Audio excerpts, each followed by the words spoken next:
Hello and welcome to Paul Makes Games.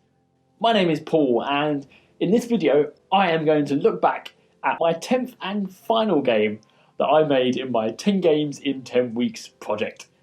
I'm going to talk about what went well, what could have gone better, and most importantly, what I have learned from it. Week 10's game is called Dandelion.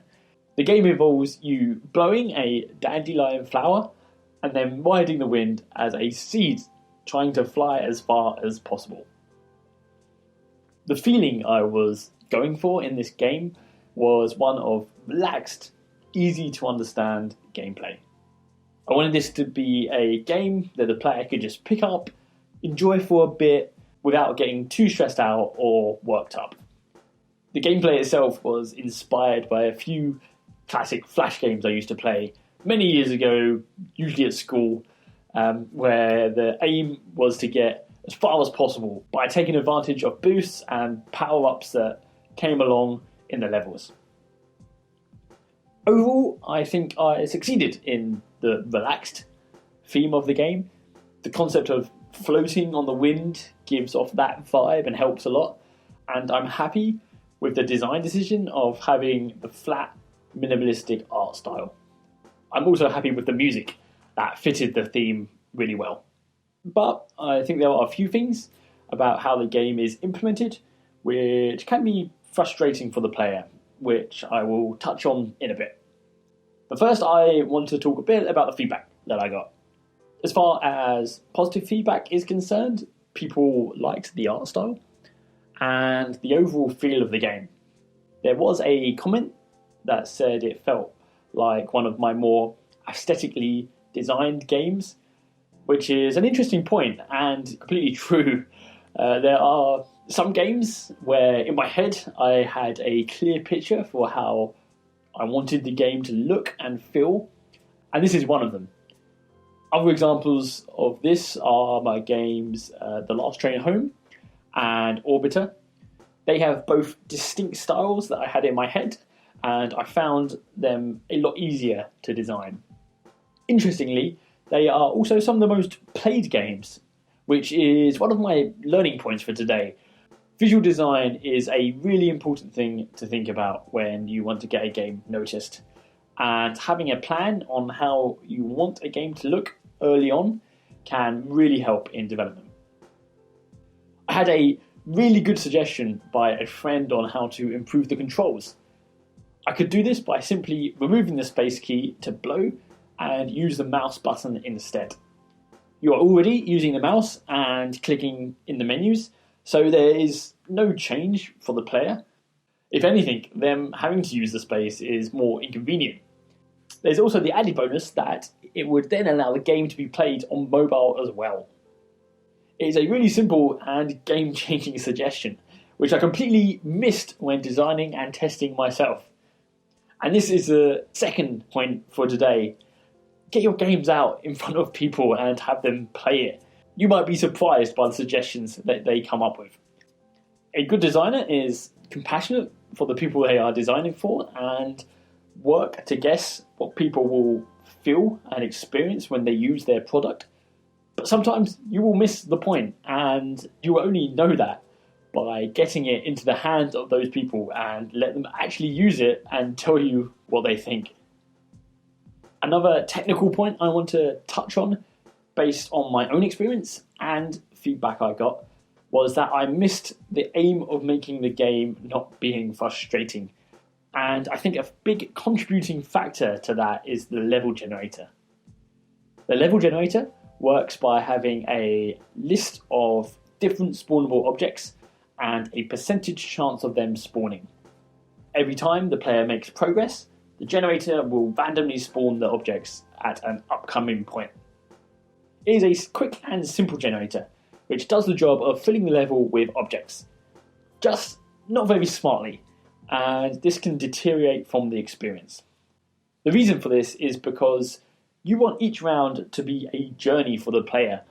The simplest journey being the game starts easy and the player can relax, while the difficulty starts to ramp up and they see how long they can hold on for. With a completely random generator like the one that I've implemented, you don't get that. Instead, you get an unpredictable mess. Sometimes you have a round where nothing spawns and the player loses straight away. And this isn't fun because the player loses by no fault of their own. Other times, you get loads of objects constantly spawning, which also isn't fun because then there's no challenge. A second issue with the complete randomness of the generator is the amount the player can learn is very small. All they can learn is how to use each object, which is explained at the start. To make a game engaging, you want a player to have to learn things. People like that. There is something fun about coming up against a challenge and then learning how to get around it. When you have a completely random level, everything is completely new every time. There is no chance to learn a level or an aspect of it and beat it. You might think, well, why have randomness at all? Just create predefined levels. And while that can definitely help, it also takes a lot more time, and once a level is beaten, there is no replayability and no fun. If I was going to create the generator again, I would have a combination of randomness and predefined levels. I would do this by, instead of having spawning objects, I would have spawning sections of levels made up of objects, like building blocks. These would be designed like mini puzzles that, if the player learns how, can be overcome and potentially even give them an advantage. They would then be spawned on a scaling level of probability, depending on how they are doing in the game. For example, you would have an easy puzzles or power-ups early on, and more difficult ones as they progress. As the player plays, they start to recognise and learn these sections, which gives them a sense of achievement and progression, and they get rewarded by going further, getting a boost or discovering new challenges, and ultimately getting a higher score. You could adapt this even further by controlling the intensity of a level to affect the experience of the player. For example, you could have peaks and troughs of intensity to keep the player engaged, but also giving them a break. Or you could have a super intense game where the difficulty just keeps ramping up and up as the player gets further. The experience can be improved so much with something that would not take that much time to implement. The thing that would take the most time would be determining what your player base would want and tweaking it to match that. And that is a huge topic in itself. In summary, visual design is a really important thing to consider when you are making a game. The sooner you can get a theme and look for your game, the better. It will directly affect the amount of engagement that you'll get from players. Secondly, get your games in front of people and get feedback. You can guess what people will like, but it's a lot more effective to have people tell you. And lastly, the game experience should be a journey for the player. What I spoke about here with the level generator is specific to this type of game, but the experience for the player should be in the forefront of your mind with any game. All in all, Dandelion was a successful game where I met a lot of the goals I was aiming for. I've touched on what I would improve and things I would consider if making another game. This is my last reflection video for my 10 games in 10 weeks project.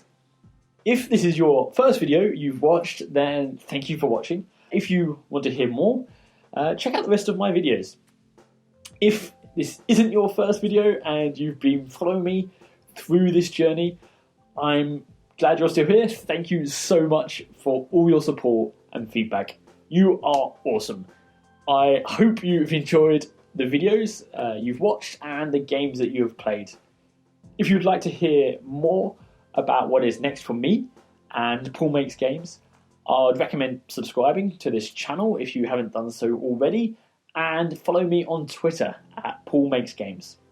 I will be posting more information in the coming weeks. And with that, thank you so much for watching and have a great rest of your day.